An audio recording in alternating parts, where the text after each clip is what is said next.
Halo Sobat Film, selamat datang di Blood Zone. Pada video kali ini, kita akan membahas film yang berjudul Bloodshot.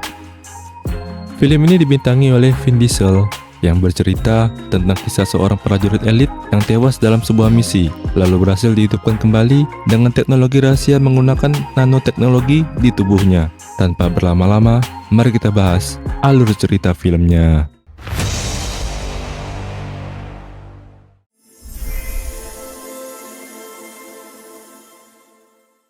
Film dibuka di suatu daerah di Kenya. Diperlihatkan pasukan khusus yang sedang menjalankan misi pembebasan sandera yang dilakukan oleh sekelompok teroris. Pasukan khusus itu dipimpin oleh Sersan Ray Garrison. Di sini Ray melakukan penyergapan di sebuah markas teroris.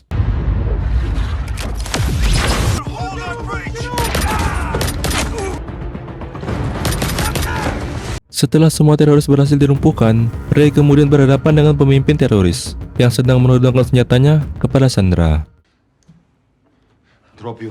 Ray yang kadang-kadang tingkahnya agak nyeleneh, berpura-pura kebelet ingin ke toilet dan meminta teroris itu untuk menunjukkan jalannya.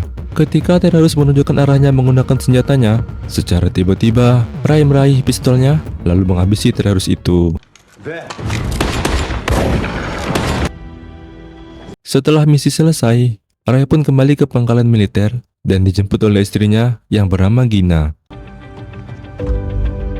Mereka pun pergi liburan sejenak di kota Amalfi Coast, Italia. Jalan-jalan sambil jajan pentol di sebuah dermaga di sana. Setelah itu, mereka beristirahat di sebuah hotel. Saat terbangun pada pagi harinya, Ray mendapati Gina sudah tak ada di sana. Lalu kemudian dia menemukan secercik kertas yang bertuliskan, ternyata Gina pergi sebentar untuk mencari sarapan. Lalu Ray yang sedang ingin cuci muka di kamar mandi, tiba-tiba dia diserang oleh beberapa orang yang tak dikenal.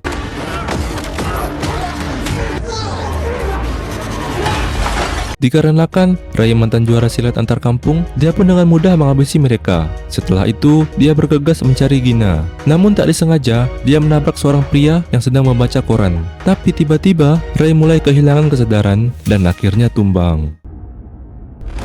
Sebelum pingsan, Ray sempat melihat wajah semeringah pria itu yang ternyata dengan sengaja membiusnya. Singkat cerita, Ray terbangun dan mendapati dirinya sudah terikat di sebuah gudang penyimpanan daging. Tak lama kemudian, datanglah pria yang tadi membiusnya yang bernama Martin X. Di sini Martin memutar musik kesukaannya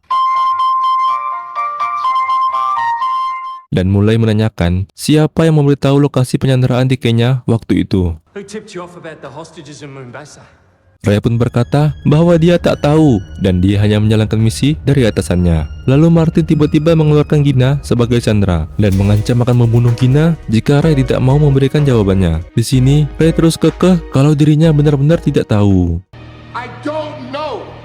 Martin yang kepala batu ini pun tak percaya dan menganggap Ray berbohong, dan dia pun akhirnya membunuh Gina tepat di hadapan Ray. Melihat hal itu, darah Ray pun mendidih dan dengan penuh amarah dia berkata bahwa dia akan membunuh Martin. I will find you and end you. Namun sayangnya, Martin lebih dulu menembaknya hingga tewas. Dan film pun tamat. Wes, ya enggak dong. Ray kemudian terbangun di sebuah ruangan dengan fasilitas canggih. Lalu kemudian, dia dihampiri oleh seorang dokter bernama Emil Herting dan asistennya bernama Katie. Herting kemudian menjelaskan bahwa Ray saat ini sedang berada di RST, Rising Spirit Technology. What happened? What am I doing here? Herting juga menjelaskan bahwa sebenarnya Ray telah tewas terbunuh. Namun saat ini, tubuhnya telah dipenuhi dengan mikrobot kecil yang disebut dengan nanites. Nanites inilah yang membuat tubuh Ray bisa beregenerasi dari luka yang parah, bahkan bisa hidup kembali setelah kematian. Udah setara dengan Mamang Deadpool dong. Di sini ternyata Katie juga sama dengan Ray yang telah dihidupkan kembali dari kematiannya. Namun bedanya, Katie tidak memiliki nanites. Dia hanya memiliki transparansi di dadanya untuk bernapas. Mendengar hal itu, Ray tak percaya dan dia juga bilang bahwa dirinya tak mengingat apapun. Kemudian Herting membawa Ray ke laboratorium. Di sini Herting sengaja melukai tangan Ray dengan pisau demi menunjukkan cara kerja dari nanites.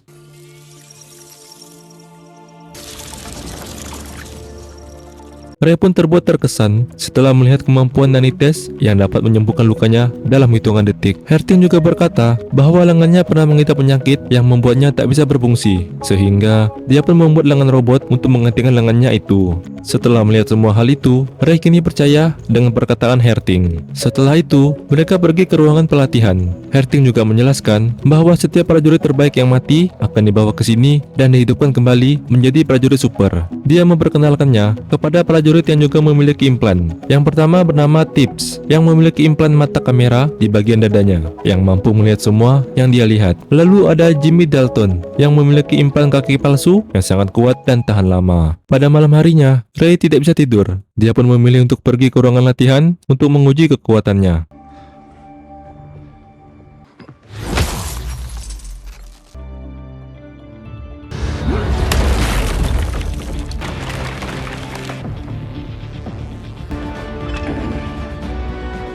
Setelah menguji kekuatannya, Ray pun terheran-heran mengapa dirinya sekarang bisa sekuat Saitama. Lagi asik melamun, tiba-tiba dia melihat Katie yang sedang berada di kolam, berlatih kungfu dalam air. Tak lama kemudian, Katie menghampirinya dan memberikan sebuah koin kepadanya. Lalu kemudian, mereka pun lanjut minum-minum. Lagi asik minum-minum, tiba-tiba Ray mendengar suara musik yang sama persis dengan musik yang diputar Martin saat membunuh istrinya. Alhasil, ingatan Ray pun pulih dan dia seketika marah besar pada Martin. Di saat itu juga, Ray bergegas pergi dari sana menggunakan mobil. Herting yang melihat Ray pergi, segera menugaskan staf IT-nya untuk melacak Ray. Setelah mengetahui posisi Ray, Herting berbicara pada Ray melalui Nanites yang ada di kepala Ray. Di sini, dia meminta Ray agar kembali ke RST.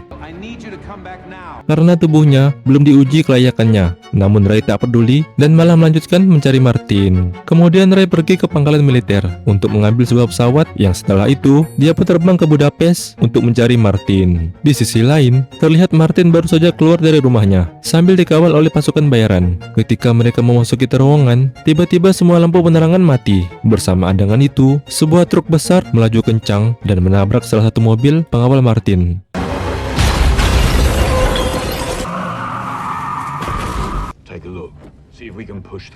Sontak, para pasukan bayaran pun keluar untuk melindungi Martin. Tiba-tiba, Ray muncul dan langsung menembaki mobil Martin. Namun sayangnya, kaca mobil Martin terbuat dari bahan anti peluru. Para pasukan bayaran pun membalas dengan menembaki Ray, sehingga membuatnya terjatuh. Namun karena tubuh Ray sekarang sudah kebal, akhirnya dia pun bangkit dan membantai semua pasukan bayaran Martin.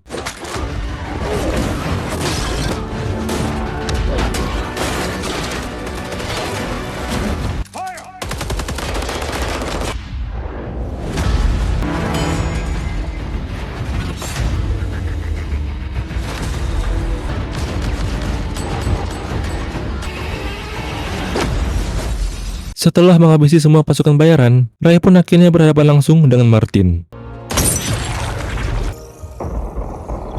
Di sini Martin sempat berkata kalau semua ini adalah kesalahpahaman dan dia pun bersedia membantu Ray untuk balas dendam. Namun Ray tak peduli dan dia pun membunuh Martin saat itu juga. Pada pagi harinya, Ray tiba di sebuah landasan pesawat di mana Katie, Tips, dan Dalton telah menunggunya untuk membawanya kembali ke RST. Setibanya di RST, tubuh Ray diikat dan akan dilakukan pengujian. Tak lama kemudian, dia dihampiri oleh Dalton. Di sini, Dalton terlihat tak menyukai Ray dan dia pun mencoba memancing amarah Ray dengan berkata bahwa Gina sebenarnya tidak benar-benar mati. Mendengar hal itu, Ray pun mulai marah. Namun dia tak bisa menyerang Dalton. Tak lama kemudian, beberapa jarum mulai menyedot darahnya dan terlihat miliaran Nanites mulai keluar dari tubuh Ray melalui sebuah selang. Lalu di saat itu juga, Ray pun tak sadarkan diri.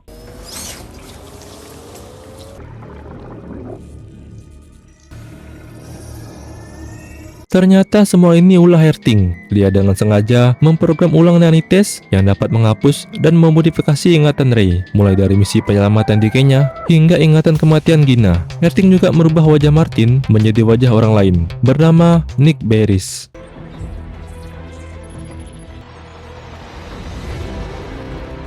Dari sinilah diketahui bahwa Herting hanya memanfaatkan tubuh Ray untuk menjadi mesin pembunuh dan membuat mantan rekan kerjanya di RST yang membelot menjadi target Ray selanjutnya. Di sini masih belum diketahui apakah Ray sudah benar-benar mati atau hanya dibius dan diprogram ulang ingatannya oleh Herting. Katie ternyata tidak menyukai kelakuan Herting karena dia mulai merasa kasihan pada Ray. Namun, Katie pun tak bisa melawan dikarenakan implan miliknya dikendalikan oleh Herting. Keesokan harinya, Katie kembali mengajak Ray minum-minum untuk memancing kembali ingatannya. Musik keramat pun mulai diputar dan benar saja ingatan Ray tentang pembunuhan Gina mulai kembali. Namun kali ini pembunuhnya bukanlah Martin, melainkan Barris. Lalu Ray pun bergegas mencari Barris, sedangkan Herting berpura-pura peduli sama seperti sebelumnya.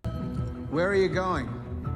Setibanya di kediaman Barris, Ray membiarkan dirinya tertembak dan berpura-pura mati agar dia dibawa masuk ke dalam. Sementara itu, Barris yang tahu dirinya akan dibunuh menyewa seorang hacker bernama Wilfred Wigan, yang kemudian Wigan memberikan sebuah perangkat EMP kepada Barris, yang dimana EMP tersebut berfungsi untuk mematikan semua aliran listrik di kota dan juga menonaktifkan nanites di tubuh Ray. Tanpa berpikir panjang, Barris pun mengaktifkan EMP-nya, namun sayangnya EMP butuh waktu beberapa menit untuk benar-benar aktif.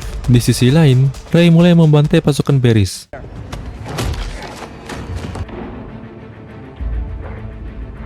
Come on, Wilkins, you piece of shit! Ketika proses pengaktifan EMP hampir selesai, Ray berhasil menghampiri Barris terlebih dulu, dan tanpa basa-basi lagi, Ray langsung menembak Barris hingga tewas. I told you I'd find you. Namun ternyata Wigan berhasil mengaktifkan EMP tersebut. Listrik di sekitar pun mati total, dan Ray pun tumbang. Sementara itu di RST, kepanikan pun terjadi, dikarenakan koneksi sinyal mereka dengan Ray terputus. I have nothing! Di sisi lain, Wigan sedang mencoba menghidupkan kembali Ray dengan cara menyetrumnya dengan aki, layaknya sedang menjamper aki mobil yang rusak. Come on, friendly, I'm on your side. I'm on your side. Who the hell are you? Setelah Ray akhirnya terbangun, Wigan berkata padanya bahwa sebenarnya dia telah diperintahkan Barris untuk membunuh Ray, namun sekarang dia berubah pikiran dan bersedia membantu Ray.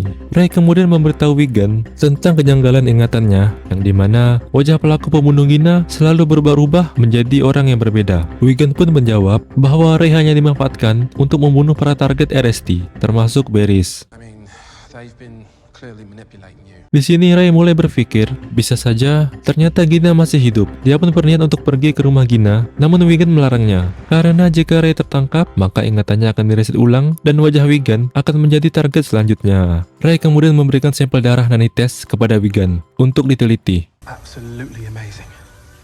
Setelah itu, Ray pergi ke rumah Gina dengan menggunakan mobil milik Wigan. Singkat cerita, Ray sampai di rumah Gina dan bertemu dengannya. Ray pun senang bisa bertemu kembali dengan Gina. Namun ternyata Gina sudah bukan lagi istrinya. Gina mengatakan bahwa mereka telah resmi bercerai dan sekarang dirinya sudah menikah lagi dengan pria lain. Ditambah lagi, setelah melihat anak perempuan Gina, Ray seketika shock. Gina juga berkata bahwa Ray telah meninggalkannya selama 5 tahun dan 5 kali lebaran tanpa adanya penjelasan. Karena hal itulah dirinya memutuskan untuk menikah lagi. Mendengar hal itu, Ray pun tambah shock dan dia pun segera pergi kembali ke rumah Wigan. Di dalam perjalanan, tiba-tiba mobilnya dihantam oleh sebuah truk. Ternyata itulah Dalton dan Tips. Ray pun bergegas kabur dari sana dan akhirnya terjadilah kejar-kejaran. On my way.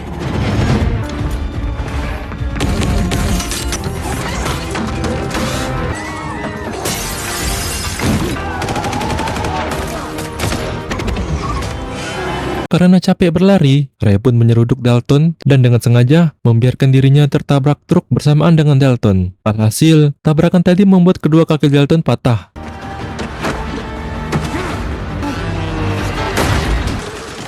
Di saat dia ingin menghabisi Dalton, tiba-tiba Tips datang dan langsung menusukkan jarum yang dapat membuat Ray tumbang. Setelah Ray berhasil dirumpuhkan, Herting meminta Katie untuk membunuh Wigan. Namun Katie menolak. Lalu Herting pun segera mematikan implan pernapasan milik Katie dan menegaskan bahwa jika dia bisa saja membunuh Katie jika dia tidak menuruti perintahnya. Mau tak mau, Katie pun terpaksa menuruti perintah Herting dan pergi mencari Wigan. Singkat cerita, Katie akhirnya menemukan posisi Wigan yang saat ini sedang dikawal oleh pasukan bayaran. Di sini Katie berpura-pura meminjam korek api milik Wigan untuk menyalakan rokoknya. Namun Tiba-tiba, Katie mengembuskan asap rokoknya ke arah wajah Wigan, yang ternyata asap itu mengandung obat bius sehingga membuat Wigan pingsan di tempat. Setelah itu, dengan lincah, Katie pun menghabisi para pengawal Wigan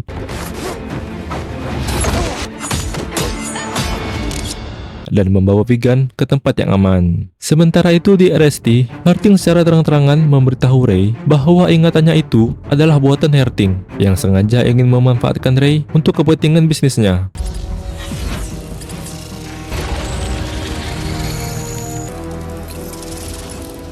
Herting juga menjelaskan rencananya yang seolah-olah membantu Ray untuk berbuat hal yang menurutnya benar. In here, you get to be the best version of yourself. Ray jelas marah dan mengancam bahwa dia akan mengambil alih Nanites dari Herting. You know nothing about men like me. People like you break people like me into pieces. But you can't control me forever. Lalu kemudian, Herting pun bersiap untuk mereset ulang ingatan Ray yang membuat Wigan menjadi targetnya. Namun tiba-tiba, Katie datang dan memberitahu bahwa Wigan berhasil lolos darinya. Wiggins got away. What? Katie yang melihat bahwa ingatan Ray sedang diatur ulang, dia diam-diam pergi ke ruangan simulasi dan masuk ke dalam ingatan Ray pada saat misi penyelamatan di Kenya. Sadar kalau Katie ikut campur, Herting pun menyuruh Eric untuk segera mengacaukan simulasi Katie. Namun hal itu tak mudah. Ternyata Katie telah bekerja sama dengan Wigan untuk mengakses ingatan Ray, sehingga proses pengaturan ingatan Ray bisa dihentikan. Herting pun segera menghampiri Katie untuk menonaktifkan implan pernapasannya. Namun untungnya, akses implan itu sudah diambil alih oleh Wigan. Begitu juga dengan Nanites di tubuh Ray. Di sini, Katie pun bergegas merusak semua sistem di RST agar Herting tidak bisa lagi mengendalikannya dan Ray. Sementara itu, Tips dan Dalton sedang memasang perlengkapan mereka untuk melawan Ray. Tak lama setelah itu, Ray dan Dalton pun berhadapan, dan dari sinilah pertarungan dimulai.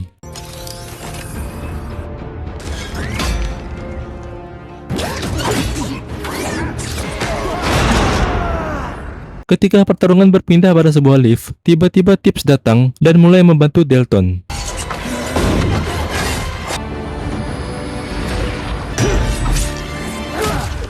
Setelah pertarungan sengit, akhirnya Ray berhasil menghabisi Dalton dengan pukulan Superman.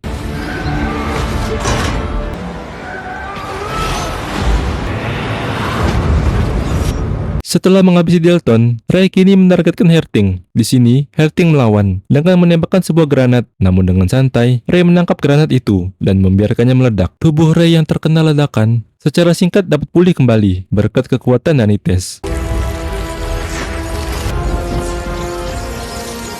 Lalu Herting kembali menembakkan granat dan Ray pun menangkapnya lagi. Namun kini, dia meledakkannya bersamaan dengan Herting dan Herting pun tewas. I told you I'd find you. Singkat cerita, Ray terbangun di sebuah karavan milik Wigan. Di sini Wigan berkata kalau dia berhasil memprogram Nanites agar menyatu sempurna di tubuh Ray. Thank you, Wiggins. Setelah itu, Ray pergi menghampiri Katie yang sedang duduk menikmati senja. Tak lama kemudian, mereka bertiga pun pergi dari sana. Dan film pun tamat. Itulah alur cerita dari film berjudul Bloodshot. Semoga kalian terhibur. Mohon maaf jika ada salah kata atau penyampaian. Like jika suka, subscribe untuk alur cerita menarik lainnya. Dan jangan lupa tinggalkan komentar kalian. Terima kasih sudah menonton, terlebih bagi yang menonton hingga akhir. Semoga kesehatan dan kesuksesan selalu menyertai kalian. Sampai jumpa di alur cerita film lainnya.